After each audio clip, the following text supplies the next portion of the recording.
আল্লাহ যাকে মাফ করতে চাইবেন তাকে একটা পর্দার আড়ালে নিয়ে যাবেন, জিজ্ঞেস করুন, এই বান্দা এইসব কাজ করছো? এখন আল্লাহ জিজ্ঞেস করতেছেন, সে তো ভয়তে অস্থির হয়ে যাবে, কেন্দ্রে পাগল হয়ে যাবে, আল্লাহ করে ফেলছি, আমার মাফ করে দাও।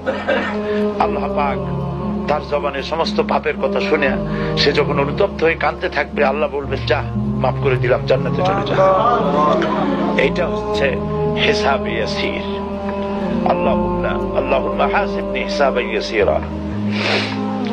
কাবা শরীফ মানুষ যখন তাওয়াফ করে, এই তাওয়াফের ষষ্ঠ তাওয়াফে একটা দোয়া আছে। এই দোয়া আমি যখনই পড়ি আমি চোখের পানি রাখতে পারি না। ষষ্ঠ চক্কর একটি দোয়া আছে, দোয়াটা হচ্ছে,